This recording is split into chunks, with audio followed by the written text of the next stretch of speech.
Na nossa aula de história de hoje, nós estudaremos as instituições públicas.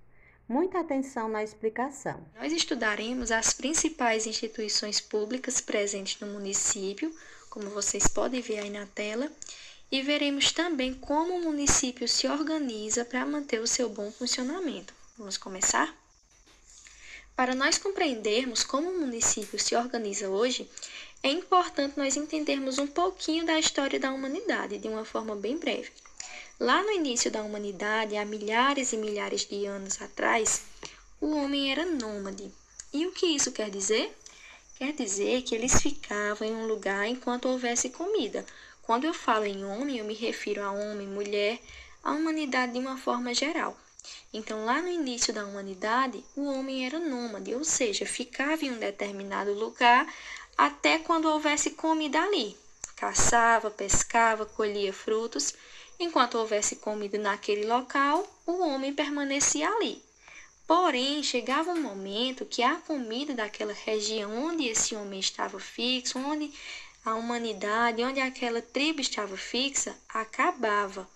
E aí era hora de sair daquela região e procurar uma região, outra região, que oferecesse condições de vida, que oferecesse caça, que oferecesse pesca, que oferecesse condições para que o homem habitasse ali. Porém, chegava um momento que a comida acabava novamente. E quando a comida acabava novamente, o homem era obrigado a sair daquela região. A humanidade viveu assim, gente, por mais de 1 milhão de anos, saindo de uma região para outra em busca de comida e de uma forma de conseguir viver. Isso é o nomadismo. Lá no início da história, lá no início da humanidade, o homem era nômade. Ficava em uma região enquanto ali houvesse comida. Quando a comida acabava, ele era obrigado a se mudar para outra região para conseguir sobreviver. Com o passar dos anos, milhares e milhares de anos, o homem começou a perceber que quando algumas sementes caíam no chão, ali nasciam algumas plantas. E foi assim que nasceu a agricultura. Esse homem, que era nômade, começou a plantar e começou também a cultivar alguns animais pequenos. Antes, vocês viram aí na tela que eles tinham o hábito de caçar animais de grande porte, como mamutes, por exemplo. Porém, com o passar do tempo, o homem percebeu, após milhares de anos, que era mais fácil cultivar animais e animais menores, porque era mais fácil de dominá-los. Foi nesse momento que o homem passou a se fixar em um lugar. Quando ele plantava e quando ele criava animais, ele tinha alimento ali à sua disposição. Então não precisava mais estar se mudando, se deslocando de uma região para outra. Foi nesse momento que a humanidade virou sedentária, que o homem virou sedentário, ou seja, passou a habitar fixamente em uma região. Observem que lá no início da humanidade, o homem era nômade, se mudava frequentemente de uma região para outra em busca de condições de vida, se mudava de acordo com as suas necessidades. Quando a comida acabava, o homem era obrigado a se deslocar e buscar outra região que oferecesse condições de vida, que oferecesse caça, que oferecesse pesca, ok? Porém, com o passar dos anos, de milhares de anos, e com tudo isso que se foi percebendo, que era possível plantar na terra, que era possível cultivar alguns animais de pequeno porte, o homem passou a viver fixamente, a habitar fixamente em uma região. Foi quando ele se tornou sedentário. Então, a humanidade era nômade, se mudava com grande frequência de uma região para outra quando a comida acabava e passou a ser sedentária, passou a habitar fixamente em uma região. Foi assim que surgiram os primeiros bandos. Vários homens, mulheres, crianças, enfim, foram se juntando e passaram a viver em bandos. Esses bandos cultivavam na terra, cultivavam animais de pequeno e grande porte, plantavam, caçavam, pescavam e conviviam ali juntamente, de uma forma fixa em uma determinada região. Eles não precisavam mais ficar se mudando com frequência em busca de alimento. Um bando se juntava com outro bando E essa junção de vários bandos formou as primeiras sociedades, tá certo? Essas sociedades viviam da mesma forma. Começaram a plantar algumas sementes, como milho, feijão e outros cereais, e cultivavam também animais de pequeno porte, caçavam outros animais que era possível encontrar na região, pescavam, colhiam frutos, e assim essas sociedades passaram a viver fixamente, como vocês podem observar na imagem. Foi nesse momento, gente, que o homem sentiu a necessidade de organizar as suas sociedades, ou seja, de organizar as funções para um melhor funcionamento. Por exemplo, nessas primeiras sociedades, a pessoa mais velha da tribo, o homem especificamente, era quem governava aquela tribo, era quem delegava as funções, quem dizia o que achava melhor e tudo mais. E todas as pessoas obedeciam, todas as pessoas seguiam esse governo. Porém, o tempo foi passando, a humanidade foi se desenvolvendo cada vez mais. Surgiu a política, surgiram as cidades, tá certo? E como o mundo é extremamente grande, surgiu a necessidade de se organizar cada vez mais. Por exemplo, o mundo é dividido em continentes. Os continentes, por sua vez, são divididos em países. Cada país está dividido em estados. E cada estado está dividido em municípios. Tia, por que isso ocorre? Porque não teria como uma pessoa só governar o mundo todo, como acontecia nas primeiras sociedades. Essas primeiras sociedades eram pequenas, então tinha como uma pessoa só administrar aquela sociedade pequena. Não era tão grande. Porém, como a humanidade cresceu bastante, se desenvolveu bastante, desenvolveu a política, houve a necessidade de se organizar cada vez mais. Não teria como uma só pessoa governar o mundo todo, todos os países, todos os estados, todos os municípios. Por isso há uma necessidade tão grande de organização, de organizar o país, de organizar o estado, de organizar o município para que haja um bom funcionamento. Por que deve haver organização social, gente? Porque a organização social, como eu falei anteriormente, possibilita um bom funcionamento. Imaginem, por exemplo, se nessas primeiras tribos todo mundo quisesse governar. Viraria uma bagunça, não é? Então, a organização é necessária. Por exemplo, nós vamos usar como exemplo uma escola. As escolas são instituições públicas. A escola é uma instituição pública. Existem também as instituições privadas. Isso aqui é só para vocês compreenderem uma diferençazinha, tá? A instituição pública, gente, as instituições públicas são administradas pelo governo e pertencem à população, como praças, ruas, escolas, hospitais, a prefeitura, ok? E as instituições privadas pertencem a alguém, como uma pessoa ou uma empresa. As instituições privadas têm um dono, como a sua casa, por exemplo, é uma instituição privada.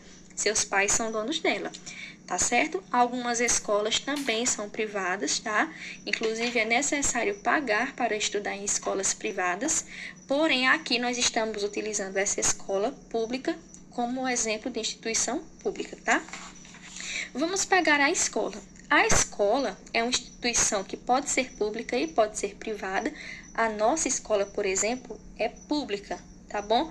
Pertence à população como um todo, não tem um dono específico.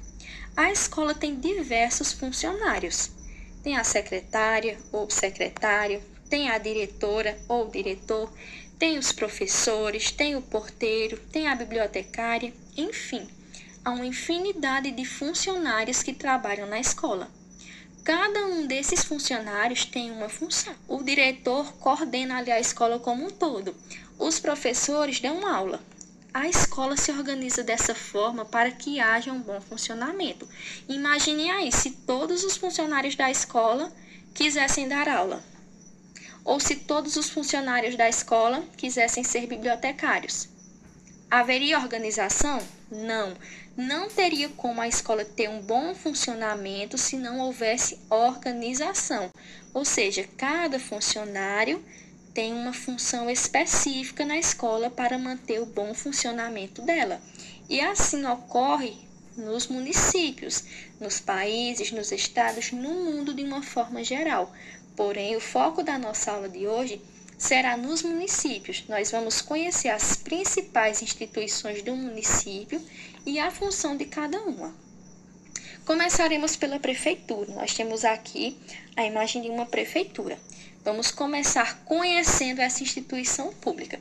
A prefeitura, gente, é a sede do governo municipal, tá certo? É nela que trabalha o prefeito, todo município tem um prefeito e ele é responsável por governar o nosso município, por representar e cuidar da população. Além disso, gente, o prefeito que trabalha lá na prefeitura, que é uma instituição pública, porque pertence à população, ele é responsável por coletar os impostos, tudo que nós compramos tem impostos, tá bom? É como se fosse uma parcelazinha do nosso dinheiro que a gente paga ao governo para que eles invistam em escolas, em hospitais, em praças públicas, em estradas, tá certo?